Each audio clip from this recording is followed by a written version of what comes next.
أعوذ بالله من الشيطان الرجيم. بسم الله الرحمن الرحيم.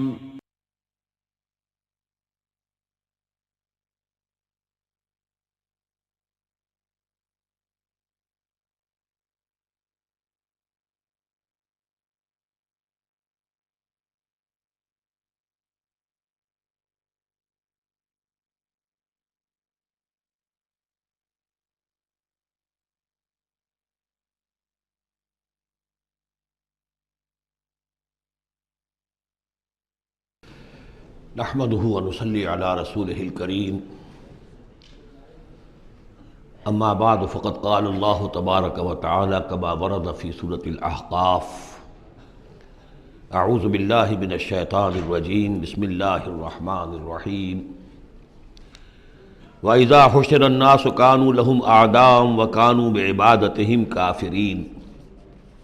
صدق الله العظيم۔ ذکر ہو رہا تھا اس سورہ مبارکہ کی پچھلی آیات میں کہ ان سے بڑھ کر زیادہ گمراہ کون ہوگا جو اللہ کے سوا ایسی ہستیوں کو پکار رہے ہیں جو نہ ان کی دعا سنتے ہیں نہ دعاؤں کو قبول کر سکتے ہیں قیامت تک، بلکہ وہ ان کی دعاؤں سے غافل ہیں، انہیں معلوم ہی نہیں ہے۔ وَإِذَا حُشِرَ النَّاسُ جب لوگوں کو جمع کیا جائے گا كَانُوا لَهُمْ أَعْدَاءً وہ ان کے دشمن بن جائیں گے کہ تم نے ہمیں شرمسار کیا، ہماری شرمندگی کا تم سبب بن گئے،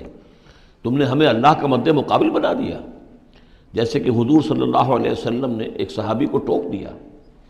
وہ اپنے کسی گفتگو کے انداز میں، اور ظاہر بات ہے کہ ان کی نیت تو وہ نہیں تھی کہ حضور کو اللہ کے برابر کر دیں، لیکن الفاظ ایسے ان کی زبان سے نکلے ما شاء اللہ و ما شئت، جو اللہ چاہے اور آپ چاہیں، اسی پر ٹوک دیا حضور نے اجعلتنی للہ ندًا، کیا تم نے مجھے اللہ کا مد مقابل بنا دیا ہے؟ مشیت صرف اللہ کی ہے۔ تو یہ اولیاء اللہ، یہ فرشتے، یہ پیغمبر، اگر انہیں آپ نے اللہ کے برابر بنا دیا، ان کو پکار رہے ہیں، ان سے دعائیں کر رہے ہیں، تو یہ تو گویا کہ ان کے لیے شرمندگی کی بات ہوگی اللہ کے سامنے، تو وہ دشمن بنیں گے۔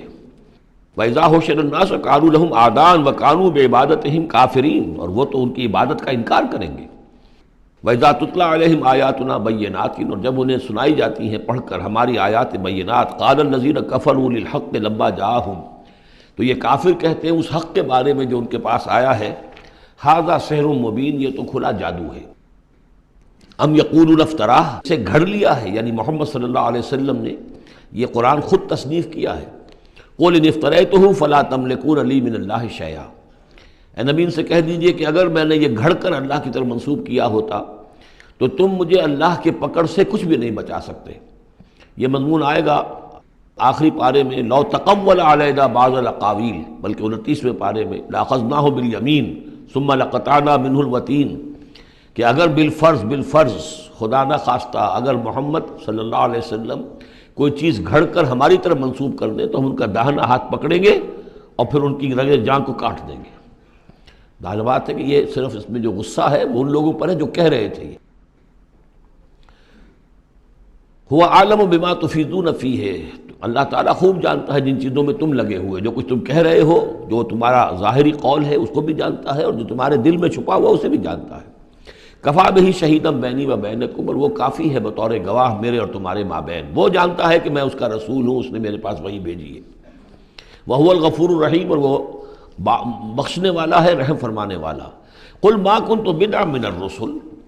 اے نبی ان سے یہ بھی کہیے کہ میں کوئی نیا نویلا رسول تو نہیں ہوں، کوئی پہلا رسول ہی تو نہیں ہوں میں کہ مجھ سے پہلے کوئی رسول آئے نہ ہوں۔ بہت سے رسول آئے ہیں، ہاں میں آخری رسول ضرور ہوں، لیکن میں کوئی نیا سا رسول تو نہیں ہوں کہ کوئی ایک نئی بات ہو بالکل۔ بدعا اسی سے وہ بدعت کا لفظ بنا ہے ہمارے ہاں، جو چیز دین میں نہیں ہے اور لا کر اس کو آغاز کر دیا جائے تو در حقیقت وہ بدعت ہے۔ تو ما کنت بدعا من الرسول، جیسے کہ ہم سورہ آل عمران میں پڑھ آئے ہیں وما محمد الا رسول قد خلت من قبلہ الرسل۔ اسی طریقہ سے عیسیٰ ابن مریم کے بارے میں آیا ہے علیہ الصلوۃ والسلام کہ عیسیٰ ابن مریم کیا ہے؟ رسول، اور ان سے پہلے بہت سے رسول گزرے ہیں۔ قل ما کنت بدعا من الرسل وما ادری ما یفعل بی ولا بکم اور مجھے کچھ معلوم نہیں ہے کہ کیا کیا جائے گا میرے ساتھ اور کیا کیا جائے گا تمہارے ساتھ۔ یعنی اس سے مراد یہ نہ سمجھیے کہ حضور کو یہ معلوم نہیں تھا کہ آخرت میں میرے ساتھ کیا کیا جائے گا، وللآخرۃ خیر وابقیٰ، حضور کے لیے تو یقیناً آخرت جو بہت بہتر ہے۔ لیکن یہ کہ ابھی کیا ہونے والا ہے، کل کیا ہونے والا ہے۔ ظاہر بات ہے کہ طائف آپ گئے تھے تو بڑی امیدیں لے کر گئے تھے نا، لیکن یہ کہ وہاں جا کر جو صورتحال ہوئی گویا کہ وہ حضور کی توقعات کے بالکل خلاف تھی۔ آپ کو تو امید تھی کہ کوئی نہ کوئی بڑا جو وہاں کا سرداروں میں سے کوئی نہ کوئی اگر مان لے گا میری بات کو تو میں پھر اپنا، چونکہ مکے میں تو اب ابو طالب کا انتقال ہو گیا اور وہی دنیاوی اعتبار سے میرے لیے پروٹیکشن کا ذریعہ تھے، لہذا اب کوئی اگر بڑا رئیس اور بڑا کوئی سردار جو ہے طائف کا وہ ایمان لے آئے تو میں اپنا یہ مرکز وہاں شفٹ کر دوں، لیکن یہ کہ وہاں وہ بات پوری نہیں ہو سکی۔ ما ادری ما یفعل بی ولا بکم، مجھے یہ معلوم نہیں ہے کہ کیا کیا جائے گا تمہارے ساتھ۔ ان اتبع الا ما یوحى الی، میں تو بس پیروی کر رہا ہوں اس کی جو میری طرف وحی کی جا رہی ہے۔ وما انا الا نذیر مبین، اور میں نہیں ہوں مگر کھلا خبردار کر دینے والا، بس میری حیثیت تو یہ ہے۔ قل ارأیتم ان کان من عند اللہ وکفرتم بہ، اے نبی ان سے کہیے کہ ذرا غور کرو، سوچ لو، اگر ان کان من عند اللہ، جو چیز اللہ کی طرف سے آئی ہے یہ ہے واقعتاً اللہ کی طرف سے، وکفرتم بہ، اور تم نے اس کا کفر کیا، اس کا نتیجہ کیا نکلے گا؟ یعنی یہ کہ تم سوچو، امکان تو ہے نا، تم کہہ رہے ہو کہ میں نے گھڑ لی ہے، چلیے، حالانکہ دل میں تم جانتے ہو کہ یہ گھڑی ہوئی کتاب نہیں ہے۔ اگر گھڑی ہوئی کتاب ہوتی، انسان کی تصنیف ہوتی تو تم بھی اس کا مقابلہ کرتے۔ تمہیں چیلنج دیا گیا ہے کہ اس جیسی کتاب بنا لاؤ، اس جیسی ایک صورت ہی بنا لاؤ، تو تمہارے دل میں وہ بات نہیں ہے۔ لیکن سوچ لو ذرا کہ اگر یہ شے واقعتاً اللہ کی طرف سے ہے، قل ارأیتم ان کان من عند اللہ وکفرتم بہ، اور تم نے اس کا انکار کر دیا، وشہد شاہد من بنی اسرائیل علی مثلہ، اور گواہی دے چکا ہے ایک گواہ بنی اسرائیل میں سے ایک ایسی ہی کتاب کی۔ اصل میں اس میں کافی تفسیر کے اندر اقوال میں اختلاف ہے، اس سے مراد جو ہے عام مومنین اہل کتاب ہیں یا حضرت موسیٰ علیہ السلام، اس لیے کہ کتاب استثناء میں جو پیشن گوئی ہے اس میں یہ الفاظ ہیں کہ اے موسیٰ میں ان کے بھائیوں میں سے تیرے مثل ایک پیغمبر اٹھاؤں گا۔ کتاب استثناء کے 18ویں باب کی 18 اور 19ویں آیات ہیں یہ تورات کی، جو عہد نامہ قدیم ہے اس میں، تو گویا کہ مثل ہی، یعنی حضرت موسیٰ کی طرح کے محمد ہے، حضرت محمد کی طرح کے موسیٰ ہیں علیہ الصلوۃ والسلام، کیونکہ صاحب شریعت رسول ہے حضرت موسیٰ علیہ السلام۔ حضرت عیسیٰ صاحب شریعت نہیں ہے، صاحب کتاب ہے، انجیل دی گئی ہے، انجیل میں شریعت نہیں ہے، انجیل میں حکمت ہے۔ کل ہم پڑھ چکے ہیں جئتکم بالحکمہ، میں تمہارے پاس حکمت لے کر آیا۔ شریعت، قانون، یہ در حقیقت تورات میں تھی، حضرت موسیٰ علیہ السلام کو دی گئی، اور یا پھر محمد الرسول اللہ صلی اللہ علیہ وسلم کو قرآن دیا گیا اور یہ آخری اور کامل شریعت دی گئی۔ فآمن واستکبرتم، تو وہ تو ایمان لے آئے اور تم استکبار کر رہے ہو۔ یعنی یہود میں سے تو بہت سے علماء ایسے بھی تھے، بہت زیادہ نہیں لیکن تھے، عبداللہ ابن سلام رضی اللہ تعالیٰ عنہ بہت اہم ان کے علماء میں سے تھے، وہ ایمان لائے ہیں، تو وہ تو ایمان لے آئے۔ فاستکبرتم، اور تم استکبار میں اور گھمنڈ میں پڑے ہوئے ہو۔ ان اللہ لا یہدی القوم الظالمین، اللہ ظالموں کو ہدایت نہیں دیتا۔ وقال الذین کفروا للذین آمنوا لو کان خیرا ما سبقونا الیہ، اور کہا ان لوگوں نے جنہوں نے کفر کی روش اختیار کی ان لوگوں کے بارے میں جو ایمان لائے، کیونکہ ان میں سے زیادہ تر جو حضور کے آس پاس ہوتے تھے، اس لیے کہ بہرحال ان میں سے بڑے بڑے لوگ بھی تھے جو ایمان لائے تھے حضور پر، حضرت عثمان ابن عفان بھی تھے، بڑے بڑے گھرانے کے فرد تھے، عبد الرحمن ابن عوف بھی تھے، وہ بھی کوئی غرباء اور فقراء میں سے تو نہیں تھے، طلحہ اور زبیر بھی تھے تو وہ بھی بڑے اونچے خاندانوں سے تھے، لیکن یہ کہ عام طور پر حضور کے آس پاس جو ہوتے تھے یہ لوگ اپنے اپنے کاموں کے اندر بھی مصروف ہوتے تھے، لیکن جو غرباء تھے وہ حضور کے ارد گرد زیادہ موجود رہتے تھے، اور یہ بات بار بار آ چکی ہے حضرت نوح کے بیان میں بھی اور پھر حضور کے بارے میں بھی کہ اے محمد تمہارے گرد تو ہم بیٹھے ہوتے ہیں ہمارے کمی کاری لوگ، بڑے گھٹیا لوگ، ہمارے پست طبقات کے لوگ جو ہیں، کوئی غلام ہے ہمارا، کوئی اور یہاں پہ محنت مزدوری کرنے والا ہے، تو ہمارے شایان شان نہیں ہے کہ ہم آپ کے پاس آ کر بیٹھیں، یعنی ذرا ان کو اپنے سے دور کرو، جس پر کہ اللہ تعالیٰ نے کئی مرتبہ یہ فرمایا کہ اے نبی آپ ان کی بات پر نہ جائیے، اور کہیں ان اہل ایمان کو کہ جو صبح و شام اللہ کو پکارتے ہیں اور اللہ کی رضا جوئی میں لگے ہوئے ہیں، ان کو کہیں آپ اپنے سے دور نہ کر دیں، اگر ایسا آپ کریں گے تو یہ ظلم ہو جائے گا۔ لیکن بہرحال ان کا کہنا یہ تھا کہ اگر یہ لوگ جو ہیں، اگر واقعتاً یہ خیر ہوتا، لو کان خیرن ما سبقونا، اگر یہ واقعتاً خیر ہوتا قرآن اور یہ دین، تو یہ لوگ جو ہیں یہ اس میں سبقت نہ کرتے ہم سے، بڑے ہم ہیں، سمجھدار ہم ہیں، دانشور ہم ہیں، ایلیٹ آف دی سوسائٹی ہم ہیں، تو ہم نے تو پیش قدمی کی نہیں ہے، لیکن یہ لوگ پیش قدمی کر رہے ہیں، تو اس کا مطلب ہے کہ یہ بات بھی گھٹیا ہی ہے جو تم پیش کر رہے ہو، جس کو گھٹیا قسم کے لوگ قبول کر رہے ہیں۔ یہ طنز ہے اس میں چھپا ہوا۔ وقال الذين كفروا للذين آمنوا لو كان خيرا ما سبقونا وإذ لم يهتدوا به فسيقولون هذا إفك قديم، اور جب یہ اس قرآن کے ذریعے سے ہدایت نہیں پا رہے تو کہتے ہیں کہ یہ تو گھڑی ہوئی چیز ہے، افک ہے، پرانی شے ہے۔ ومن قبل ہی کتاب موسیٰ اماما و رحمہ، حالانکہ اس سے پہلے موسیٰ کی کتاب موجود تھی اور اب بھی ہے، اماما و رحمہ، وہ بھی رہنمائی کرنے والی ہے اور رحمت ہے۔ وہذا کتاب مصدق لسانا عربیا، اور یہ کتاب نازل ہوئی ہے اس کی تصدیق کرتے ہوئے، یعنی تصدیق دونوں معنی میں، ایک تو کہ قرآن تصدیق کرتا ہے کہ تورات اللہ کی کتاب تھی، اللہ کی کتاب ہے، اگرچہ اس میں تحریف کر دی گئی ہے لیکن بہرحال اللہ کی کتاب تھی۔ انا انزلنا التوراۃ فیہا ھدی و نور، ہم نے تورات نازل کی تھی، اس میں ہدایت بھی تھی، نور بھی تھا۔ پھر انجیل کے بارے میں فیہ ھدی و نور، قرآن دونوں کی تصدیق کرتا ہے۔ دوسری یہ کہ تورات میں اور انجیل میں جو پیشین گوئیاں تھیں ان کا مصداق بن کر قرآن آیا ہے، تو قرآن مصدق ہے لساناً عربیاً، اور بڑی ہی عمدہ فصیح اور بلیغ عربی زبان میں ہے، لینذر الذین، تاکہ خبردار کر دے ان لوگوں کو ظلموا، جنہوں نے کہ کفر کی روش اختیار کی، خبردار کر دینے کی ذمہ داری ہے۔ اور اسی لیے یہ جو آسان زبان میں ہم نے اس کو اتارا ہے تاکہ ہر شخص تک یہ بات پہنچ جائے۔ وَبُشْرَىٰ لِلْمُحْسِنِينَ، اور جو ایمان اور اسلام اور احسان کی روش اختیار کریں ان کے لیے یہ بشارت بن جائے۔ ان الذین قالوا ربنا اللہ ثم استقاموا فلا خوف علیہم ولا هم يحزنون، یقیناً وہ لوگ، یہ وہی الفاظ آ گئے جو سورہ حمیم سجدہ میں آئے تھے، جنہوں نے کہا ہمارا رب اللہ ہے پھر اس پر جم گئے۔ اور میں نے عرض کیا تھا، وہ پھر دوبارہ عرض کر رہا ہوں کہ استقامت میں قیامت مضمر ہے۔ جنہوں نے کہا ہمارا رب اللہ ہے پھر اس پر جم گئے، یعنی پھر راضی برضائے رب رہنا، اسی پر توکل کرنا، اسی کی رضا جوئی کو اپنی زندگی کا مقصد بنانا، پھر اس کی اطاعت کرنا، اس کے احکام کی پابندی کرنا، اور اس کے جملہ جو بھی اس نے ذمہ داریاں عائد کی ان کو پورا کرنے کے لیے تن من دھن لگا دینا، یہ سب استقامت میں شامل ہے۔ استقامت کے معنی کیا ہے؟ جیسے کہ میں نے آپ کو بتایا تھا کہ حضور سے ایک صاحب نے یہ پوچھا، بلکہ کہا، فرمائش کی کہ مجھے تو کوئی ایک بات ایسی بتا دیجئے جس سے میں پلے باندھ لوں، میں زیادہ لمبی چوڑی باتیں نہیں سمجھ سکتا۔ حضور نے فرمایا، قل آمنت باللہ ثم استقم، کہو کہ میں ایمان لایا اللہ پر، پھر جم جاؤ،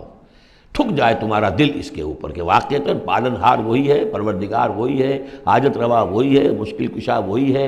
اور وہ ہماری دعاؤں کا سننے والا وہی ہے۔ پھر یہ کہ اسی کے لیے انسان ہمتاً اپنے آپ کو وقف کر دے، ان صلاتی و نسکی و محیای و مماتی للہ رب العالمین۔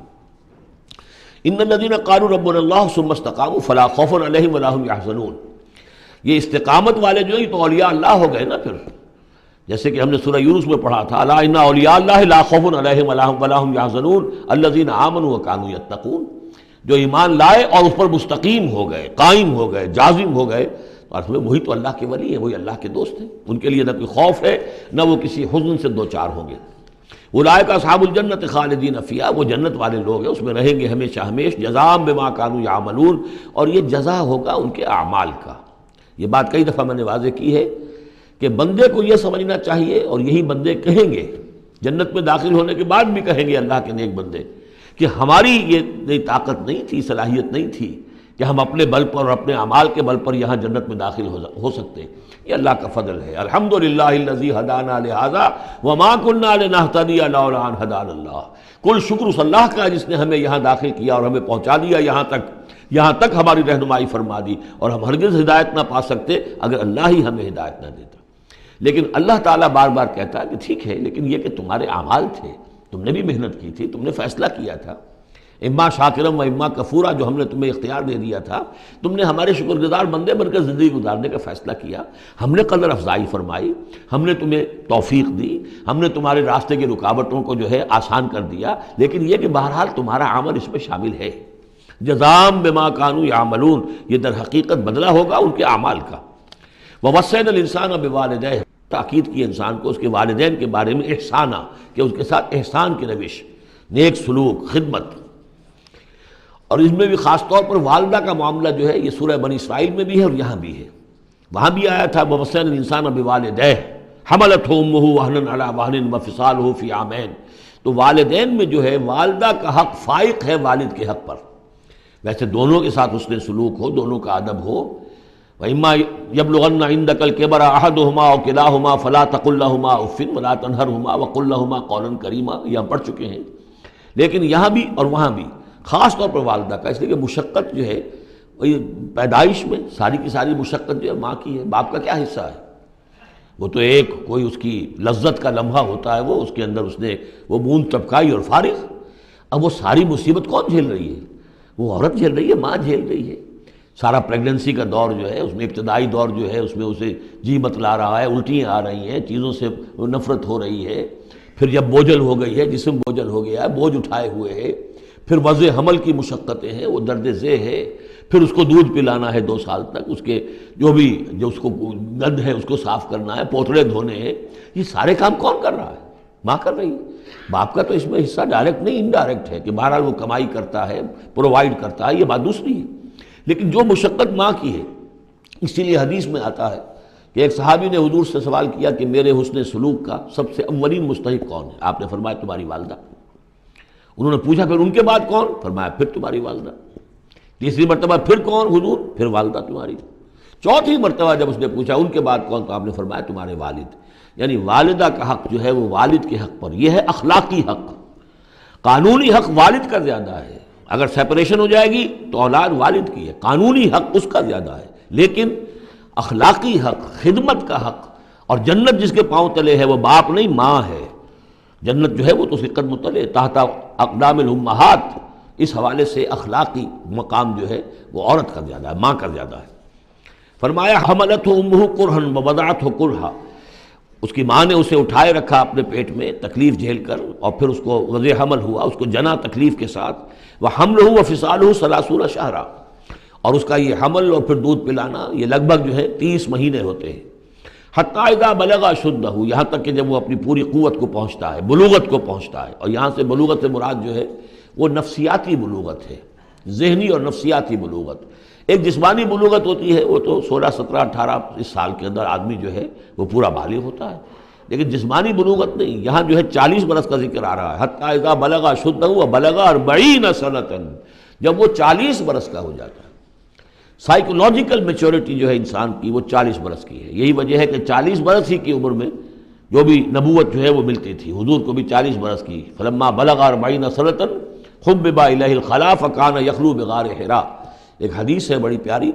جس کی راویہ ہیں ام المومنین حضرت عائشہ صدیقہ رضی اللہ تعالیٰ عنہ، جس میں فرمایا انہوں نے کہ حضور نے مجھے بتایا کہ جب میری عمر 40 برس کے قریب ہوئی تو مجھے خلوت گزینی محبوب ہو گئی، تنہائی میں بیٹھ کر، اور پھر آپ جا کر کئی دن کئی راتیں جو ہے غار حرا میں آپ تنہا رہتے تھے، خلوت گزینی، پھر وہیں پر وہی کا آغاز ہوا ہے۔ تو 40 برس کی عمر، اگرچہ استثناءات ہیں، حضرت یحییٰ کے بارے میں ہم پڑھ چکے ہیں سورہ مریم میں، آتیناہ الحکم صبیہ، بچپن ہی میں اللہ نے انہیں حکمت عطا فرما دی، اور ان کو جو بھی وہ میچورٹی ہے اللہ نے بہت ابتدائی عمر میں عطا فرما دی۔ حضرت عیسیٰ کا معاملہ بھی ایسا ہی ہے، لیکن عام قاعدہ قانون وہی ہے 40 برس کا۔ حتی اذا بلغ اشدہ وبلغ 40 سنۃ قال رب اوزعنی ان اشکر نعمتک التی انعمت علی وعلی والدی، تو وہ کہتا ہے کہ میرے پروردگار مجھے اس کی میری قسمت یہ بنا دے، یہ میرا نصیب فرما دے، مجھے اس کی توفیق دے کہ میں شکر ادا کر سکوں تیرے انعامات کا جو مجھ پر ہوئے اور میرے والدین پر ہوئے، وان اعمل صالحا ترضاہ، اور یہ کہ میں ایسے عمل کروں اچھے جو تجھے پسند آئیں، جنہیں تو پسند کرے، واصلح لی فی ذریتی، اور پھر یہ کہ میرے لیے میری اولاد کے لیے بھی، اولاد میں بھی میرے لیے بہتری پیدا کر دے۔ ایک تو یہ ہوتا ہے کہ اصلح لی ذریتی، میری اولاد کو اصلاح کر دے، انہیں صالح بنا دے، لیکن یہاں پہ انداز جو ہے ذرا دیکھیے، اصلح لی فی ذریتی، اس لیے کہ اولاد صالح ہوگی تو اس کا فائدہ مجھے بھی پہنچے گا، اس لیے کہ اگر اولاد جو ہے وہ صالح ہے اور نیک ہے تو اس سے یقیناً انسان جو ہے وہ دعائیں کریں گے، استغفار کریں گے، اور ان کے جو اعمال صالحہ ہیں، چونکہ باپ نے کوئی تربیت اچھی دی تھی تو ان کے اعمال صالحہ سے بھی اس کے اپنے حساب کے اندر بھی اندراج ہوتا رہے گا نیکیوں کا۔ تو اصلح لی فی ذریتی، میری ذریت میں، میری نسل میں میرے لیے اصلاح فرما دے، یعنی ان کی اصلاح فرما جس سے کہ خود مجھے بھی فائدہ پہنچے۔ اسی بالکل یہی مفہوم ہے کہ جو ہم نے سورہ الفرقان میں پڑھا ہے، وَجْعَلْنَا لِلْمُتَّقِينَ إِمَامًا، مراد یہ کہ ہماری اولاد کو متقی بنا، تاکہ ان کی جو ہم از خود ان کے آگے چلنے والے ہیں، ان کے امام ہیں، وہ ہمارے فالوورز ہیں، ہمارے پیچھے چلنے والے ہیں، اور قیامت میں ایسا ہوگا حشر میں آدمی اٹھیں گے اور ان کے پیچھے ان کی نسلیں چلی آ رہی ہیں، تو ہمارے پیچھے آنے والے ہیں وہ نیک ہوں، متقی ہوں۔ وَأَصْلِحْ لِي فِي ذُرِّيَّتِي إِنِّي تُبْتُ إِلَيْكَ، میں تیری جناب میں توبہ کرتا ہوں، رجوع کرتا ہوں، وَإِنِّي مِنَ الْمُسْلِمِينَ، اور یقیناً میں تیرے فرما برداروں میں سے ہوں۔ اولئک الذین نتقبل عنہم احسن ما عملوا، یہ وہ لوگ ہیں جن سے ہم ان کے بہترین اعمال قبول فرمائیں گے، ونتجاوز عن سیئاتہم، اور اگر کوئی خطائیں ہوں گی، کوئی چیز ان کے اندر کمزوری کا پہلو بھی ہوگا، ہم اس سے درگزر فرمائیں گے۔ فی اصحاب الجنہ، اور پھر یہ اصحاب الجنہ میں ہوں گے، جنت والوں میں شامل ہو جائیں گے۔ وعد الصدق الذی کانوا یوعدون، یہ سچا وعدہ ہے جس کا کہ ان سے وعدہ کیا جاتا تھا۔ اب اس کے برعکس سے کردار ہے، یہ تو یہ کہ ایک صالح بیٹا ہے، اور وہ جب اپنی پوری میچورٹی کو پہنچا ہے اور بلوغ کو پہنچا ہے نفسیاتی اور ذہنی اعتبار سے، تو اس کا طرز عمل تو یہ ہے جو آ گیا، رب اوزعنی ان اشکر نعمتک التی انعمت علی وعلی والدی وان اعمل صالحا ترضاہ واصلح لی فی ذریتی۔ ایک دوسرا برعکس کردار ہے، والذی قال لوالدیہ اف لکما اتعداننی ان اخرج وقد خلت القرون من قبلی، اور وہ شخص جو اپنے والدین سے کہتا ہے، والدین مسلمان ہیں لیکن بیٹا آوارہ ہو گیا ہے یا ذہنی طور پر جو ہے وہ گمراہ ہو گیا ہے، وہ نہ آخرت کو مان رہا ہے نہ اللہ کو مان رہا ہے، کسی اور رخ پہ جا رہا ہے، تو وہ اپنے والدین سے کہتا ہے اف لکما، میں بڑا بیزار ہوں آپ سے، یہ کیا آپ لوگوں نے ڈھکوسلے تراش رکھے ہیں، یہ کیا آخرت واخرت کی آپ مجھے دھمکی دیتے رہتے ہیں۔ اتعداننی، کیا آپ مجھے اس بات سے ڈراتے ہیں، وعدہ دیتے ہیں، دھمکاتے ہیں، ان اخرجا، کہ مجھے نکالا جائے گا، دوبارہ زندہ کیا جائے گا، وقد خلت القرون من قبلی، مجھ سے پہلے نہ معلوم کتنی نسلیں بیت چکی ہیں، ہزارہا لوگ نسل بعد نسل ختم ہو چکے ہیں، تو میں تو ان باتوں کو ماننے والا نہیں ہوں، یہ آپ کے ڈھکوسلے ہیں، یہ پرانی باتیں ہیں، ڈکیانوسی باتیں ہیں۔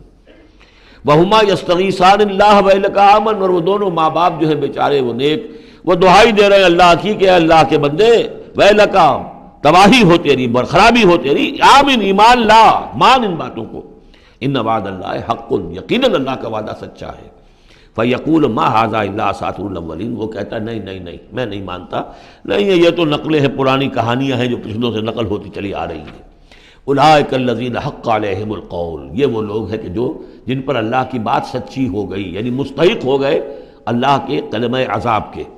فی امم قد خلت من قبلہم، اور انہی قوموں کے اندر وہ بھی پھر شامل کر دیے جائیں گے جو ان سے پہلے گزر چکی ہیں، من الجن والانس، جنات میں سے بھی اور انسانوں میں سے بھی، انہم کانوا خاسرین، یقیناً وہی لوگ ہیں خسارے والے، برباد ہونے والے۔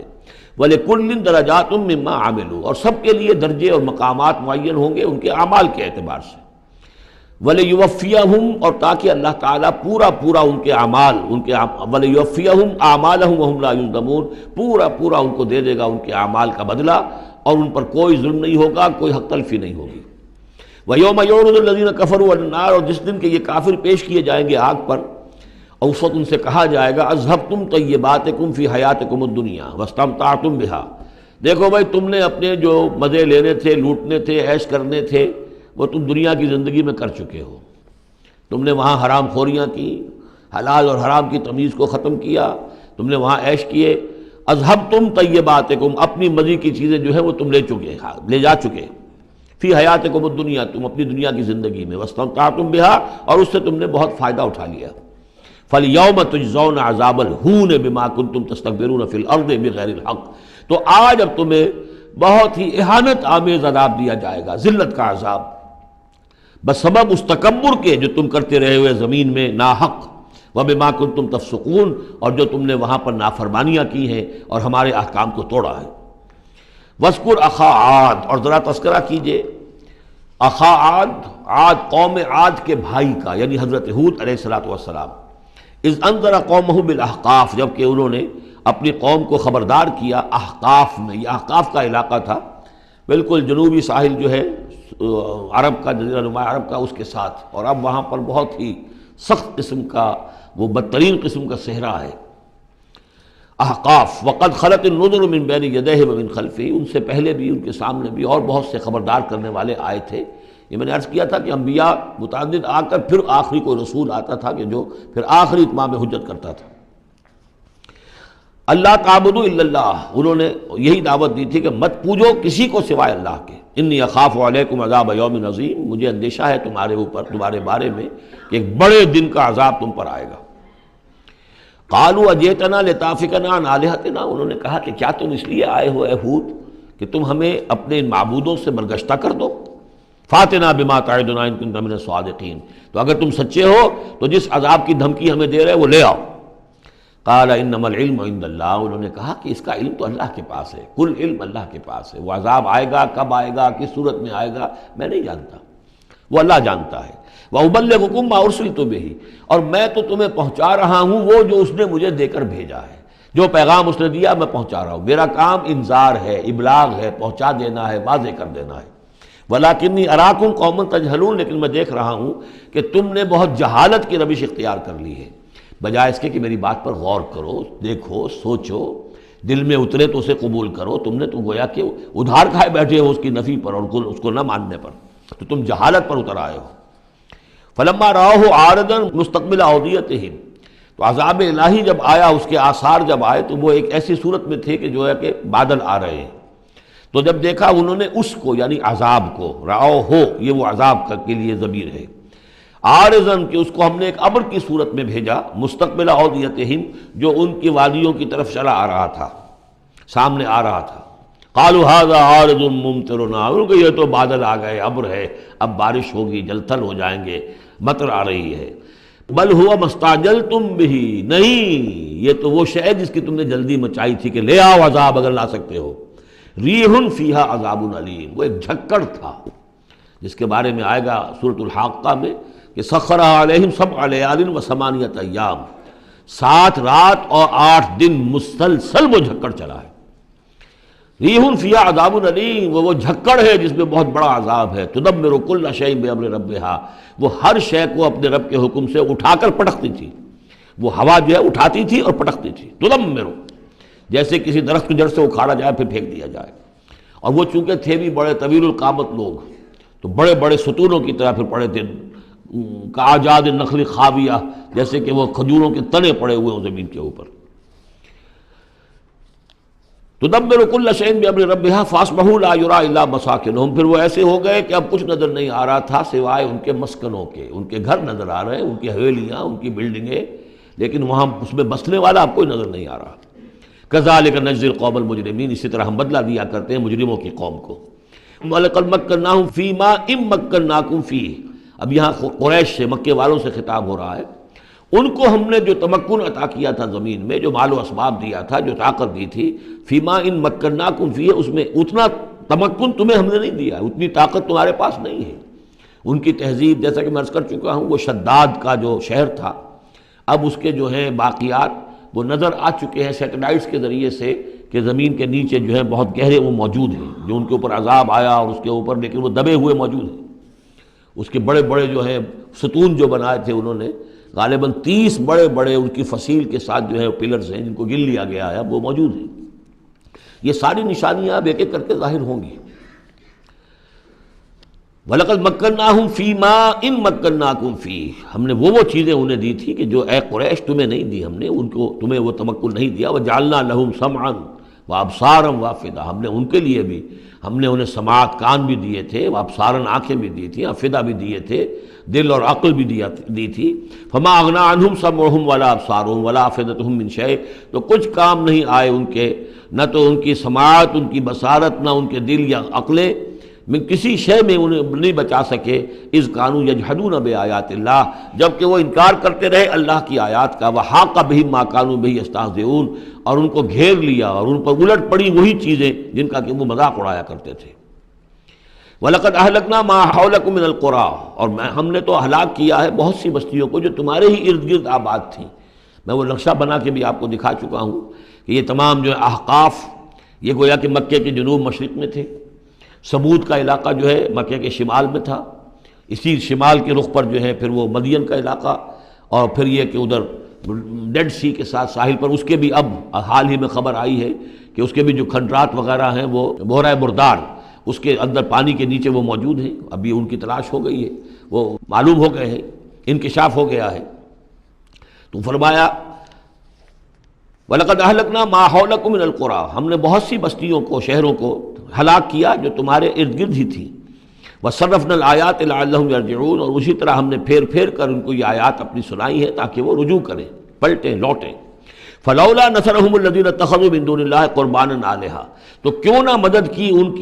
ان ہستیوں نے جنہیں انہوں نے اللہ کے سوا سمجھا تھا کہ یہ معبود ہیں جو اللہ کی طرف اللہ سے ہمیں قریب کر دیں گے، ہمیں تقرب الی اللہ کا ہمارا ضرورت ہمیں جو ہے وہ درجے حاصل کر دیں گے، اس کا ذریعہ بن جائیں گے. بل ضلوا عنہم، جب وہ عذاب کا وقت آیا وہ سب گم ہو گئے، ہوا ہو گئے، خواب تھا جو کچھ کو دیکھا، جو سنا افسانہ تھا. وذالک افکہم، یہ تو اصل میں ان کی من گھڑت باتیں تھیں، ان میں حقیقت کوئی تھی ہی نہیں. وما کانوا یفترون، اور جو کچھ بھی افطرا وہ کر رہے تھے وہ تھا. وَإِذْ صَرَفْنَا، اب وہ واقعہ آ رہا ہے جس کا میں نے آج شروع میں تذکرہ کیا تھا. حضور صلی اللہ علیہ وسلم، اور یہ واقعہ جو ہے جب کہ حضور گئے تھے طائف، اور طائف سے جب واپس آ رہے تھے تو آپ نے نخلہ، ایک مقام ہے وادی نخلہ، اس میں چند دن قیام کیا مکے جانے سے پہلے. اور چونکہ دل گرفتہ تو بہت تھی جب آپ طائف سے واپس آئے ہیں، طائف میں جو کچھ بیتی تھی وہ آپ کو معلوم ہے. بہرحال وہاں آپ فجر کے وقت ایک روز نماز فجر کی پڑھ رہے تھے اور قرآن مجید پڑھ رہے تھے. اس میں قرآن الفجر ہم پڑھ آئے ہیں، فجر کی نماز میں طویل قرات ہوتی ہے. تو ایک امام، ایک مقتدی. امام تھے حضور صلی اللہ علیہ وسلم، مقتدی تھے حضرت زید بن حارثہ، آپ کے منہ بولے بیٹے، آپ کے آزاد شدہ غلام. اس وقت یہ ہے کہ وہاں سے گزر ہوا کچھ جنوں کی ایک جماعت کا، وہ ٹھہر گئے، ٹھٹک کر کھڑے ہوئے اور وہ سنتے رہے. قرآن حضور پڑھ رہے ہیں، وہ سن رہے ہیں.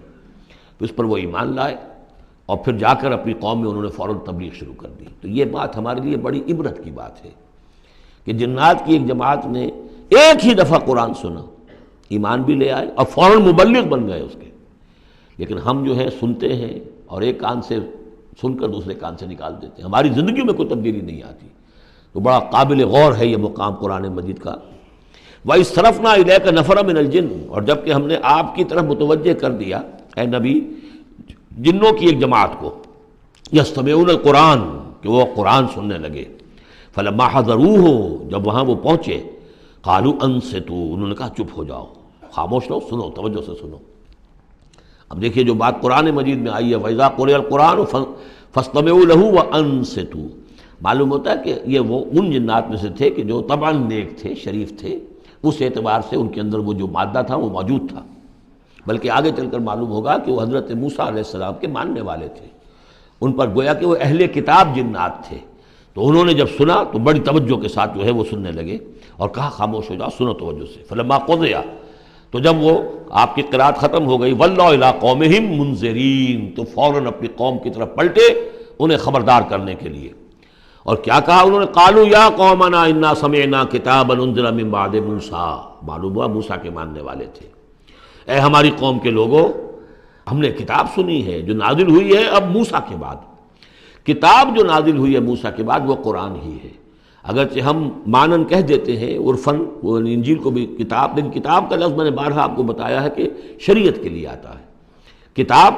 قوانین کے لیے آتا ہے. کتب علیکم کتب علیکم کتب علیکم، نماز بھی ہے کتابا موقوتا، عدت کے لیے آیا حتیٰ یبلغ الکتاب اجلہ. تو شریعت کے احکام کے لیے جو ہے وہ اصل میں یہ لفظ خاص ہے. تو تورات چونکہ شریعت کی حامل تھی اور قرآن پھر شریعت دوسری جو آئی ہے موسیٰ کی شریعت کے بعد وہ شریعت محمدی ہے صلی اللہ علیہ وسلم. ورنہ ظاہر بات ہے کہ ان کے علم میں ہوگا کہ حضرت عیسیٰ بھی آئے اور وہ ایک کتاب تو لائے، لیکن یہ کہ اس میں شریعت نہیں. قالوا یا قومنا انا سمعنا کتابا انزل من بعد موسیٰ مصدقا لما بین یدیہ، اور یہ تصدیق کرتے ہوئے آئی ہے اس کی جو اس کے سامنے موجود ہے، یعنی تورات. یہدی الی الحق، اور یہ رہنمائی کر رہی ہے حق کی طرف. وَإِلَىٰ طَرِیقٍ مُسْتَقِیم، اور ایسے راستے کی طرف جو بالکل سیدھا ہے. صراط مستقیم، صراط بھی راستہ، طریق بھی راستہ، سبیل بھی راستہ، سوا سبیل سیدھا راستہ، صراط مستقیم سیدھا راستہ، طریق مستقیم. یا قومنا اجیبوا داعی اللہ، اے ہماری قوم کے لوگوں، اللہ کی طرف پکارنے والے کی پکار پر لبیک کہو، مانو، ایمان لاؤ. وآمنوا بہ یغفر لکم من ذنوبکم، تو ان پر ایمان لاؤ تاکہ اللہ تعالیٰ جو ہے تمہارے گناہوں کو بخش دے. ویجرکم من عذاب علیم، اور تمہیں بچا دے عذاب علیم سے، دردناک عذاب سے. ومن لا یجب داعی اللہ فلیس بموجد فی الارض، اور جو نہیں لبیک کہتا اللہ کی طرف پکارنے والے کی پکار پر، تو تو وہ پھر فلیس بموجد، وہ اللہ تعالیٰ کو ہرا نہیں سکے گا، شکست نہیں دے سکے گا زمین میں، ولیس لہ من دونہ اولیاء، اور نہیں ہوں گے اس کے لیے کوئی ایسے اس کے رفیق اور اس کے پشت پناہ اور مددگار جو اسے اللہ کی پکڑ سے بچا سکیں۔ اولئک فی ضلال مبین، یہ لوگ تو گویا کہ کھلی گمراہی کے اندر ہوں گے۔ اب یہ بات جو ہے جیسا کہ میں نے اس کے تو قابل غور ہے ہمارے لیے۔ اب ظاہر بات ہے کہ داعی جب تک نبوت کا سلسلہ جاری تھا وہ اللہ کے نبی ہوتے تھے۔ اب حضور کے بعد اب داعی جو ہوں گے وہ امت میں سے ہوں گے، کوئی اٹھے گا اللہ کا بندہ، پھر دین کی دعوت دے گا، پھر قرآن کی طرف بلائے گا، پھر لوگوں سے کہے گا کہ آؤ چلو اس راستے پر چلو، اللہ کے دین کا راستہ یہ ہے، اقامت دین کی جد و جہد میں لگو، اس کے لیے اپنے تن بندھن لگاؤ، ان صلاتی و نسکی و محیایا و مماتی للہ رب العالمین۔ اب نبی تو کوئی نہیں آئے گا سوائے ان کے جو دجال ہیں، جھوٹے نبی ہیں جنہوں نے دعوے کیے ہیں، وہ تو چھوڑ دیجیے ان کو، لیکن نبی نہیں آنے والا۔ نبوت کا دروازہ بند ہو چکا، لیکن دعوت اللہ کا دروازہ بند نہیں ہوا ہے، اس کا سلسلہ بند نہیں ہوا، بلکہ اب تو اس امت کے ذمے بحیثیت مجموعی وہ ذمہ داری لگا دی گئی۔ وَكَذَلِكَ جَعَلْنَاكُمْ أُمَّةً وَسَطًا لِتَكُونُوا شُهَدَاءَ عَلَى النَّاسِ وَيَكُونَ الرَّسُولُ عَلَيْكُمْ شَهِيدًا، تمہارے ذمے ہے۔ كُنتُمْ خَيْرَ أُمَّةٍ أُخْرِجَتْ لِلنَّاسِ تَأْمُرُونَ بِالْمَعْرُوفِ وَتَنْهَوْنَ عَنِ الْمُنكَرِ وَتُؤْمِنُونَ بِاللَّهِ اولم يروا ان اللہ الذي خلق السماوات والارض ولم يعي بخلقهن، کیا انہوں نے دیکھا نہیں، غور نہیں کیا؟ وہ اللہ جس نے آسمانوں اور زمین کی تخلیق فرمائی اور وہ تھکا نہیں، ہارا نہیں اس سے، ان کی تخلیق سے، یعنی جیسے کہ سورہ قاف میں ہم پڑھیں گے افعینا بالخلق الاول، کیا ہم عاجز آ گئے ایک دفعہ بنانے کے بعد؟ ہماری ساری جو بھی کریٹو ایکٹیویٹی تھی اور کریٹو پوٹینشیل ہمارا ختم ہو گیا، ایگزاسٹ ہو گیا، ہم دوبارہ نہیں بنا سکتے تمہیں۔ تو لم یا بخلقہن، وہ عاجز نہیں آ گیا ان کی تخلیق سے، اب اس کی جو خلاقی کی قوت ہے وہ ختم نہیں ہو گئی ہے۔ بقادر علی ان یحیی الموتیٰ، تو کیا وہ قادر نہیں ہوگا اس پر کہ مردوں کو زندہ کر دے؟ بلا، کیوں نہیں، انہ علی کل شیء قدیر، یقیناً وہ ہر چیز پر قادر ہے۔ ویوم یعرض الذین کفروا علی النار، اور جس روز کے پیش کیے جائیں گے یہ کافر آگ پر، الیس ھذا بالحق، اس وقت سوال کیا جائے گا یہ ہے حق، یہ حقیقت ہے یا نہیں؟ تم ڈھکوسلا کہتے تھے، تم کہتے تھے کہ ایسی ہمیں دھونس دی جا رہی ہے، کوئی جہنم وغیرہ نہیں، کوئی حساب کتاب نہیں، کوئی جزا و سزا نہیں، کوئی باعث بعد الموت نہیں، الیس ھذا بالحق، کیا یہ حقیقت نہیں ہے؟ قالوا بلا وربنا، وہ کہیں گے کیوں نہیں، ہمارے پروردگار تیری قسم یہ حق ہے۔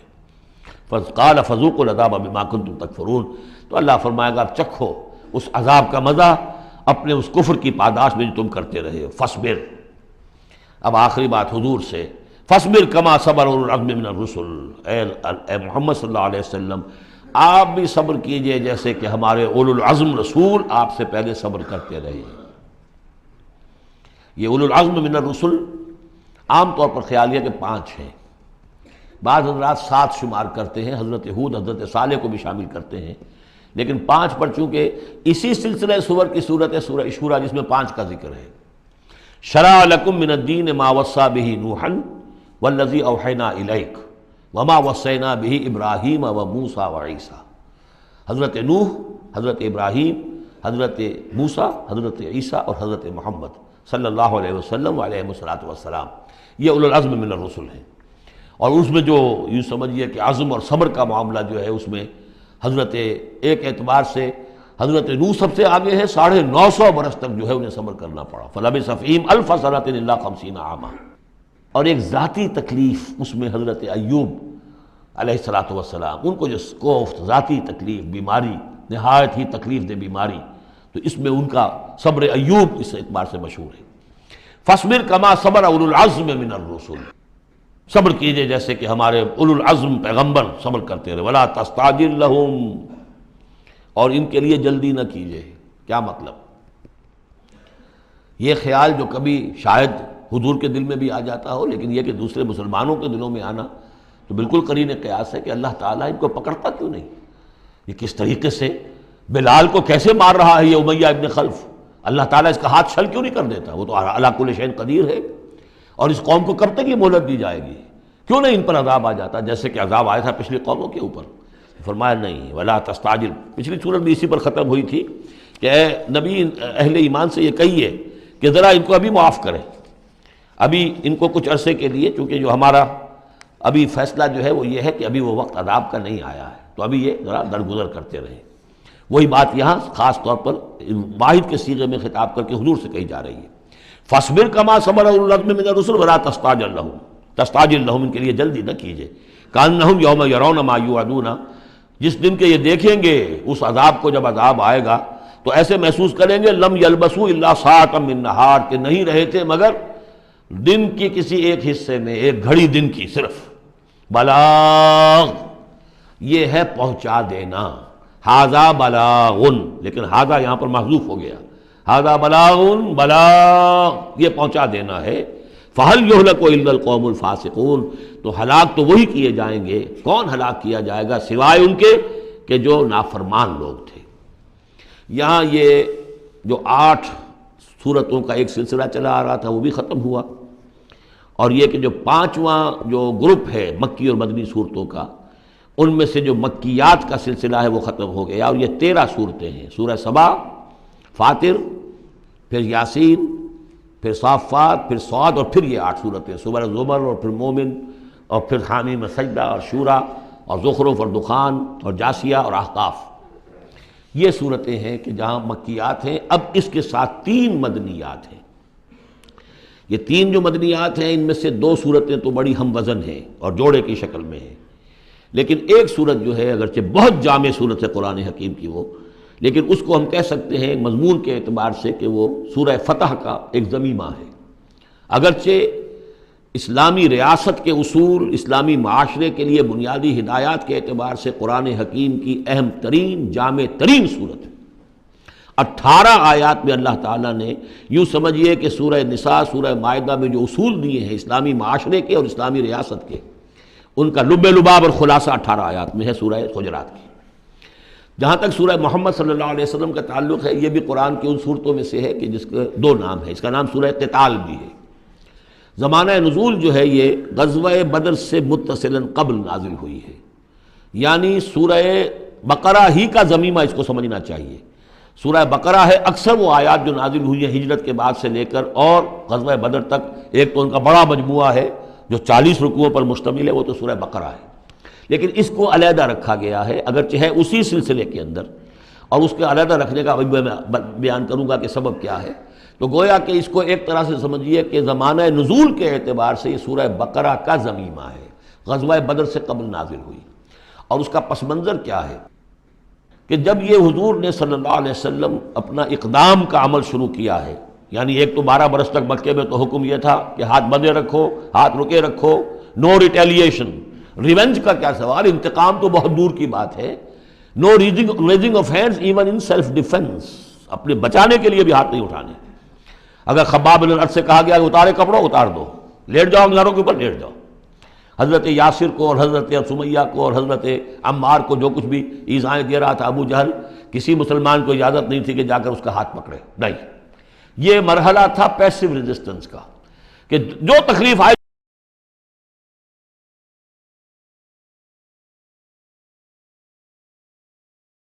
اب اقتتال کا دور شروع ہو گیا۔ لیکن یہ کہ جو منافقین تھے یا جن کے دلوں میں روگ تھا، جو اب اس جان جوکھوں میں ڈالنے کے لیے تیار نہیں تھے، وہ کچھ کہہ رہے تھے کہ آخر لڑائی بھڑائی کا کیا فائدہ ہے، یہ تو کوئی صلح سے کام کرنا چاہیے۔ یا کوئی یہ بھی کہتا ہوگا کہ گڑ دے کر مارا جا سکتا ہو تو زہر کائے کو دینا ہے، ہم اپنی دعوت و تبلیغ کے کام کو بس جاری رکھیں۔ اور یہ تو محمد نے، معاذ اللہ میں ان کی بات نقل کر رہا ہوں، یہ محمد نے خود جو ہے مہم جوئی شروع کر دی ہے، کہ انہوں نے جو ہے ان کو چھیڑ چھاڑ شروع کر دی، ان کے قافلوں کا تعاقب شروع کر دیا، ان کی جو ہے وہ گویا کہ لائف لائن کے اوپر ہاتھ ڈال دیا۔ تو یہ جو حقیقت اقدام تو کر رہے ہیں یہ خود، اور اس سے گویا کہ لڑائی بھڑائی کا سلسلہ شروع ہو جائے گا۔ تو ان کے دلوں میں تو تھا روگ نفاق کا، کہ وہ چاہتے نہیں تھے کہ ہمارے ایمان کا یہ امتحان ہو جائے کہ ہم سے کہا جائے کہ نکلو اللہ کی راہ میں جان ہتھیلی پر رکھ کر، لیکن وہ جو اس کی آڑ لے رہے تھے وہ کہہ رہے تھے کہ یہ لڑائی بھڑائی اور یہ جو ہے فساد، بلکہ صلح جوئی کے ساتھ معاملہ کرو۔ اور نوٹ کر لیجیے سورہ بقرہ کے دوسرے رکوع میں آیا تھا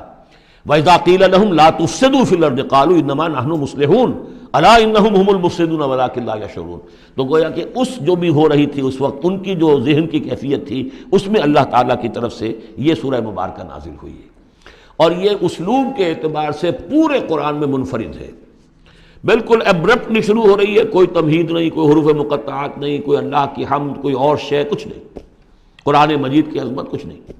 بلکہ الذین، اس سے جملہ شروع ہو رہا ہے جو عام طور پر جملے کے شروع کے لیے عام اسلوب نہیں ہے۔ پھر یہ کہ وہ جو اسلوب ہوتا ہے آیات کے آخر میں اللہ تعالیٰ کے اسماء اور اللہ کی صفات کا، انہو عزیز الحکیم، وہ تو بڑا غفور ہے، رحیم ہے، اس طرح کی کوئی شے آپ کو یہاں نہیں ملے گی۔ اسلوب بالکل مختلف ہے۔ ہر آیت ابرپٹ شروع ہو رہی ہے، سورت بھی ابرپٹلی شروع ہوئی ہے اور ابرپٹلی ختم ہو جائے گی۔ اسی طریقے سے ہر آیت جو ہے شروع ہوتی ہے اور ابرپٹلی ختم ہو جاتی ہے، بغیر کسی اختتامی اللہ کے اسماء اور صفات کے حوالے کے۔ باقی اس میں اور سورہ جو اگلی صورت ہے سورہ فتح، اس میں کیا ترتیب ہے وہ یہ ہے کہ حضور کی انقلابی جد و جہد کا جو آخری مرحلہ تھا، یعنی قتال، آرم کانفلکٹ، اس سے متصلاً قبل یہ سورہ محمد نازل ہو رہی ہے، اور اس کا جو اختتام ہو رہا تھا اور اللہ تعالیٰ کی طرف سے جو فتح آئی ہے اس کی تمہید ہے سورہ حدیبیہ، انا فتحنا لک فتحا مبینا۔ تو گویا کہ یہ دونوں اینڈ ہیں اس کے، جو آخری مرحلہ تھا انقلاب محمدی صلی اللہ علیہ وسلم کی جد و جہد کا، اس میں جو عام کانفلکٹ شروع ہو رہا ہے غزوہ بدر سے، اس سے قبل یہ صورت نازل ہوئی، اور جب آخری فتح ہونے والی ہے اور وہ فتح مکہ کی ہوگی، لیکن اس سے قبل جو اللہ نے تمہیدی فتح دی ہے وہ فتح ہے انا فتحنا لک فتحا مبینا، وہ صلح حدیبیہ جس کا ذکر جو ہے وہ سورہ فتح کے اندر ہے۔ یہ ربط ہے ان میں۔ بسم اللہ الرحمن الرحیم، الذین کفروا وصدوا عن سبیل اللہ اضل اعمالہم، جن لوگوں نے کفر کیا اور اللہ کے راستے سے روکا اور خود بھی رکے، صدا یا سدو میں عرض کر چکا ہوں بار بار، رکنا بھی روکنا بھی، یہ فعل لازم بھی ہے، فعل متعدی بھی ہے۔ جنہوں نے کفر کیا خود بھی رکے اور دوسروں کو بھی روکا اللہ کے راستے سے، اللہ نے ان کی ساری جد و جہد کو ضائع کر دیا، اضل اعمالہم، ان کی ساری کوشش جو تھی اللہ کے دین کے راستے کو روکنے کی، حضور کی دعوت کو کے راستے کو روکنے کی، سب جا چکی، ضائع ہو چکی، اکارت ہو چکی۔ اور اب یہ قافلہ جو ہے دعوت محمدی کا صلی اللہ علیہ وسلم اور انقلاب نبوی کا، یہ اپنے منزل کی طرف بڑھے گا، وہ آخری درجے میں اب شامل ہونے والا ہے۔ والذین آمنوا وعملوا الصالحات وآمنوا بما نزل علی محمد وهو الحق من ربهم کفر عنہم سیئاتہم واصلح بالہم، اور اس کے برعکس جو لوگ ایمان لائے، جنہوں نے نیک عمل کیے اور جو ایمان لائے اس شے پر جو نازل کی گئی ہے محمد پر صلی اللہ علیہ وسلم، وهو الحق، اور وہ حق ہے، من ربهم، ان کے رب کی طرف سے، کفر عنہم سیئاتہم، اللہ نے دور کر دیے، معاف کر دیے ان سے ان کی خطائیں، ان کی غلطیاں، واصلح بالہم، اور ان کے حال کو، ان کی کیفیت کو سنوار دیا، بنا دیا، ان کی سیرتیں، ان کے کردار۔ اب دیکھ لو یہ جو صحابہ کی جماعت جو ہے، ان کی سیرتیں دیکھو، ان کی شخصیتیں دیکھو، اللہ تعالیٰ نے ان کو نکھار کر ان بھٹیوں میں سے گزار کر کے جو مکے میں تھیں، جن میں سے کہ آزمائشوں کی بھٹیوں میں سے نکل کر آئے ہیں، تو کندن ہو چکے ہیں، خالص زر خالص۔ ذالک بان الذین کفروا اتبعوا الباطل، یہ اس لیے کہ جن لوگوں نے کفر کیا انہوں نے باطل کی پیروی کی، لہذا وہ تو نتیجہ اس کا وہی نکلنا تھا جو نکل رہا ہے۔ وَأَنَّ الَّذِينَ آمَنُوا اتَّبَعُوا الْحَقَّ مِن رَبِّهِمْ، اور جو لوگ ایمان لائے انہوں نے پیروی کی حق کی جو ان کے رب کی طرف سے آیا ہے۔ كَذَلِكَ يَضْرِبُ اللَّهُ لِلنَّاسِ أَمْثَالَهُمْ، اسی طرح اللہ تعالیٰ لوگوں کے لیے ان کی مثالیں بیان کرتا ہے۔ فَإِذَا لَقِيتُمُ الَّذِينَ كَفَرُوا فَضَرْبَ الرِّقَابِ، اب یہ ہے آیت جو مشکلات القرآن میں سے ہے، اس کی وجہ کیا ہے کہ اس میں بھی ایک تقدیم و تاخیر ہے۔ تقدیم و تاخیر کا اصول میں بتا چکا ہوں، قرآن مجید میں ہوتا ہے اس کے آہنگ کی وجہ سے، اور غور کرنا پڑتا ہے کہ اس کی اصل ترتیب کیا ہے، اور اس سے پھر بات واضح ہوتی ہے۔ تو یہ قانون دیا جا رہا ہے، اسی کا حوالہ تھا سورہ انفال میں کہ اگر یہ پہلے سے بات نہ آ گئی ہوتی تو اے مسلمانوں، تم نے جو یہ قیدیوں کو ذرا فدیہ لے کر چھوڑنے کا فیصلہ کیا ہے، اس پر تم پر بڑی سخت گرفت ہوتی ہے اللہ کی، لیکن چونکہ یہ آیت آ چکی تھی اب وہ اس کی وضاحت میں کر دوں گا آپ کو۔ فَإِذَا لَقِيتُمُ الَّذِينَ كَفَرُوا، تو اے مسلمانوں جب اب تمہاری مٹ بھیڑ ہو کافروں سے، اب جو ہے عام کانفلکٹ شروع ہونا ہے، اب تلوار سے ٹکرائے گی، میدان میں تمہیں آنا پڑے گا، تو اس کا قاعدہ کیا ہے؟ فَضَرْبَ الرِّقَابِ، تو ان کی گردنوں کو مارنا ہے، پہلا کام یہ ہے، ان کی گردنیں مارو، انہیں قتل کرو۔ حَتَّى إِذَا أَسْخَنْتُمُوهُمْ، یہاں تک کہ جب تم ان کو اچھی طریقے سے کچل دو، ان کی طاقت ختم ہو جائے، فَشُدُّ الْوَثَاقِ، پھر تم ان کو قیدی بنا سکتے ہو، پھر باندھو ان کو مضبوطی کے ساتھ۔ فَإِمَّا مَنًّا بَعْدُ وَإِمَّا فِدَاءً حَتَّى تَضَعَ الْحَرْبُ أَوْزَارَهَا، اور پھر چاہے تو انہیں اس کے بعد جو ہے تم چھوڑ سکتے ہو احسان رکھ کر، بغیر فدیہ لیے، اور وَإِمَّا فِدَاءً، یا فدیہ لے کر، حَتَّى تَضَعَ الْحَرْبُ أَوْزَارَهَا، یہاں تک کہ جنگ جو ہے وہ اپنے ہتھیار رکھ دے، ڈال دے۔ اس میں ہے اصل میں تقدیم و تاخیر، یہ پہلے ہے حَتَّى إِذَا أَسْخَنْتُمُوهُمْ فَشُدُّوا الْوَثَاقَ حَتَّى تَضَعَ الْحَرْبُ أَوْزَارَهَا فَإِمَّا مَنًّا بَعْدُ وَإِمَّا فِدَاءً، یعنی یہ کہ جب تمہارا مقابلہ کافروں سے ہو تو پہلے مرحلہ یہ ہے کہ ان کی گردنیں مارو، پھر جب ان کی قوت کچھ لی جائے پھر تم انہیں قیدی بنا سکتے ہو، جب تک کہ جنگ اپنے ہتھیار بالکل رکھ دے۔ اب اس کو سمجھ لیجئے کہ ایک ہوتی ہے بیٹلز، ایک ہوتی ہے وار۔ بدر جنگ تھی لیکن بیٹل کی نوعیت کی تھی، وار تو 6 سال تک چلنی ہے۔ Battle of Badr, battle of Uhud, battle of Ahzab, battle of Bani al Mustaliq, battle بنا معلوم کتنی بیٹلز ہیں۔ یہ 6 سال تک مسلسل جنگ ہے، جس میں کہ تھوڑا سا وقفہ آیا صلح حدیبیہ کی وجہ سے، ورنہ تو جا رہا ہے۔ وار واز کنٹینیوئنگ، وار ابھی ختم نہیں ہوئی ہے، ایک بیٹل ختم ہوئی ہے، ایک مہم ختم ہوئی ہے، ایک لڑائی ختم ہوئی ہے، جنگ تو جاری ہے۔ حتیٰ تضع الحرب اوزارہا، جب کہ وہ جنگ اپنے ہتھیار رکھ دے، یعنی اس درجے وہ دین کا غلبہ ہو جائے کہ اب کوئی ریزسٹنس نہ رہے، تو پھر یہ ہے کہ چاہے تم ان کو چھوڑ دو فدیہ دے کر، اور چاہے تم ان کو ویسے بھی احسان سے بھی چھوڑ دو تو کوئی حرج نہیں، احسان کرو بغیر فدیہ دیے بھی چھوڑ دو تو کوئی حرج نہیں۔ لیکن جب تک کہ ابھی مقابلہ چل رہا ہے، اس وقت تک فدیہ لے کر چھوڑ دینے کے معنی کیا ہوئے کہ آپ نے کفر کو تقویت پہنچائی۔ جو آج جنگ کر کے یہاں کرنے کے لیے آئے تھے ان میں سے 70 مارے گئے، اچھا وہ تو کفر کا ایک بازو تو ٹوٹ گیا، لیکن یہ 70 جو تمہاری قید میں آئے تھے اس کو تم نے فدیہ لے کر چھوڑ دیا تو یہ بازو دوبارہ جا کر تم پر حملے کے لیے تیار ہو جائے گا کہ نہیں؟ لیکن چونکہ یہاں پہ اب اس کا معاملہ ججمنٹ کا، واقعتاً دشمن کی کمر کچلی گئی ہے یا نہیں، یہ ہے ججمنٹ کا معاملہ۔ تو حضور نے اگر یہ سمجھا کہ قمر کچھ نہیں گئی ہے تو اس کے اوپر پکڑ نہیں ہو سکتی۔ اجتہاد جو ہے، اجتہاد کا اصول یہ ہے کہ اجتہاد میں مخطی بھی ہو تو اسے اجر ملتا ہے اور مصیب ہو تو دوہرا اجر ہے۔ چونکہ حضور کے اجتہاد پر یہ تھا تو آپ کو اگر چھوڑ دیا گیا تو اما منن بعد و اما فدان، جب یہ آلٹرنیٹیو اس کے اندر موجود ہے اس آیت کے اندر کہ اس کے بعد پھر چاہو تو تم بغیر کوئی فدیہ لیے ہوئے احسان دھر کر چھوڑ دو اور چاہے فدیہ لے کر چھوڑ دو، تو حضور نے اس کو استعمال کیا ہے۔ اگرچہ اللہ تعالیٰ کے نزدیک ابھی وہ کچھ بھی نہیں گئی تھی کفر کی طاقت، لہذا یہ قبل از وقت ہے جو اجتہاد ہو گیا ہے۔ اسی لیے کہا کہ اگر یہ آیت نازل نہ ہو چکی ہوتی پہلے تو جو کچھ تم نے کیا ہے، ما کان لنبی ان یکون لہ اسری حتی یسخن فی الارض، وہی لفظ جو یہاں آیا ہے حتی اذا اسخنتموہم حتی یسخن فی الارض، کسی نبی کے لیے یہ روا نہیں ہے کہ وہ کوئی قیدی بنا لے جب تک کہ زمین میں پوری طریقے سے خونریزی نہ ہو جائے اور کفر کو کچل نہ دیا جائے۔ تریدون عرض الدنیا، تم دنیا کا ساز و سامان چاہتے ہو کہ یہ فدیہ دیں گے رقم آئے گی، واللہ یرید الآخرہ، اللہ کے نگاہوں کے سامنے آخرت ہے۔ اللہ عزیز الحکیم، اللہ عزیز اور حکیم ہے۔ لولا کتاب من اللہ سبقا، اگر یہ اللہ کی طرف سے وہ کتاب پہلے آنا چکی ہوتی، حکم، اب یہ کتاب کے معنی پھر وہی حکم ہے یہاں پر، اللہ کی طرف سے پہلے یہ آیت جو ہے جو اس حکم پر مبنی ہے وہ نازل نہ ہو چکی ہوتی، لمسکم فیما اخذتم عذاب عظیم، تو جو کچھ تم نے لیا ہے اس پر تمہارے اوپر بڑی سخت گرفت ہوتی ہے اللہ کی طرف سے، لیکن چونکہ وہ تھی فَكُلُوا مِمَّا غَنِمْتُمْ حَلَالًا طَيِّبًا، تو جو بھی اب تمہیں غنیمت ملی ہے اسے کھاؤ حلال، اور اس کو حلال اور طیب سمجھتے۔ یہ ہے اس آیت کا مطلب، جب تمہارا مقابلہ ہو دشمنوں سے تو گردنیں مارنا ہے پہلا کام، پھر جب پوری طرح کچل لو، طاقت کچھ نہیں گئی کفر کی، تو پھر قیدی بھی بناؤ۔ فَشُدُّ الْوَثَاقَ حَتَّى تَضَعَ الْحَرْبُ أَوْزَارَهَا، جب جنگ بالکل ختم ہو جائے اور گویا کہ وہ ہتھیار ڈال دیے جنگ نے، ڈگ ڈال دیے، اب کوئی طاقت نہیں رہی کفر میں، پھر تم چاہو تو ان کو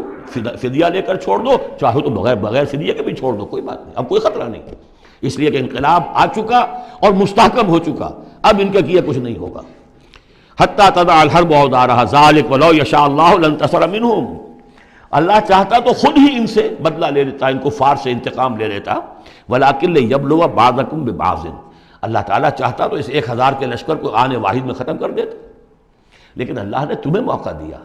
تمہاری آزمائش کی، تمہارے صبر کا امتحان لیا، لیکن اللہ تعالیٰ امتحان لیتا ہے، جانچتا ہے بعض کو بعض کے ذریعے سے، وہ 1000 کے لشکر کے ذریعے سے ان 313 کے استقامت کی، ایمان اور استقامت جو ہے اس کی آزمائش ہو گئی۔ والذین قتلوا فی سبیل اللہ فلن یضل اعمالہم، اور جو لوگ اللہ کی راہ میں قتل ہو گئے تو اللہ تعالیٰ ان کے اعمال کو ضائع کرنے والا نہیں ہے، ان کے سارے اعمال کا بھرپور اجر انہیں مل جائے گا۔ سیہدیہم ویصلح بالہم، اللہ تعالیٰ ان کو راہ دے گا، پہنچا دے گا، جنت تک پہنچا دے گا، اور ان کے جو معاملہ ہوگا وہاں پہ ان کے احوال بہت اعلیٰ ہوں گے، بہت عمدہ ہوں گے۔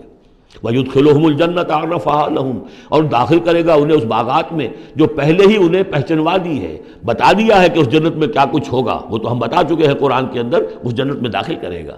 یا ایھا الذین آمنوا ان تنصروا اللہ ینصرکم ویثبت اقدامکم، اہل ایمان اگر تم اللہ کی مدد کرو گے تو اللہ تمہاری مدد کرے گا اور تمہارے قدموں کو جما دے گا۔ یہ بہت اہم قانون ہے اللہ کا،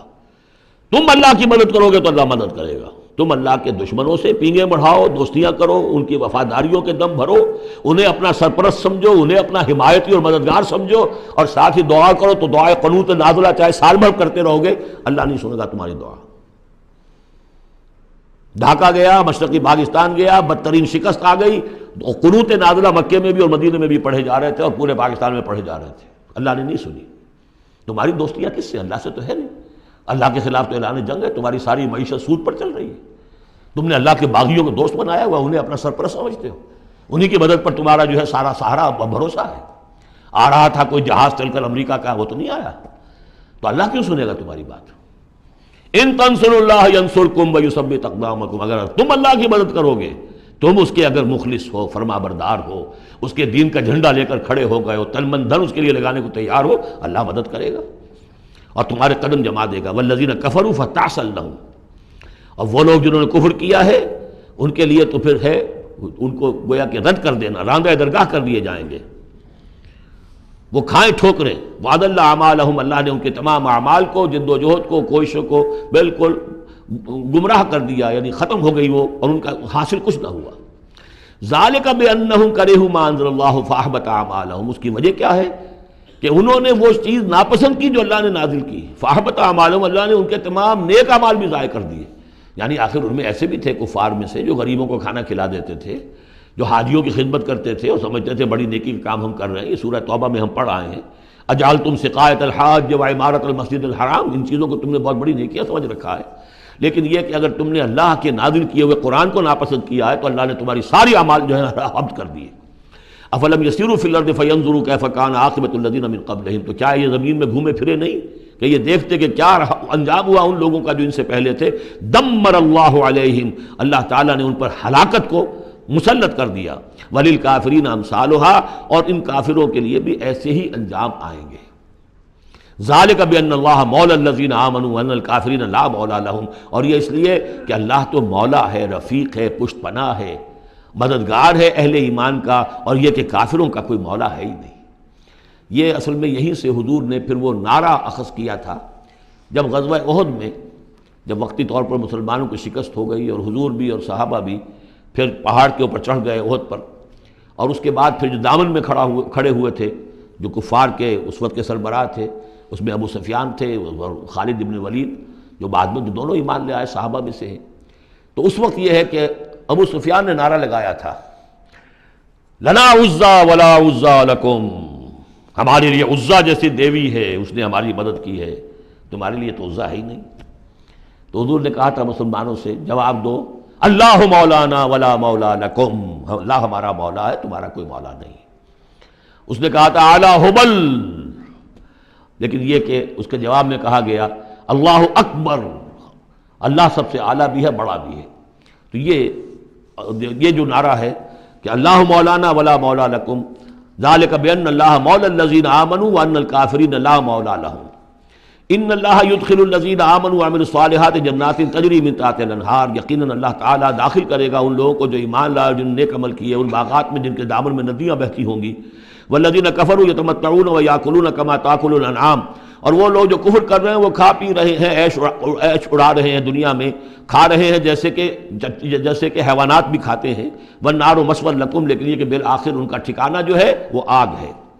وَكَأَيٍّ مِّن قَرْيَةٍ هِيَ أَشَدُّ قُوَّةً مِّن قَرْيَتِكَ الَّتِي أَخْرَجَتْكَ، اور اے نبی کتنی ہی بستیاں ایسی گزری ہیں کہ جو اس بستی سے کہیں زیادہ قوت میں تھیں جس نے آپ کو نکلنے پر مجبور کیا ہے۔ مکے سے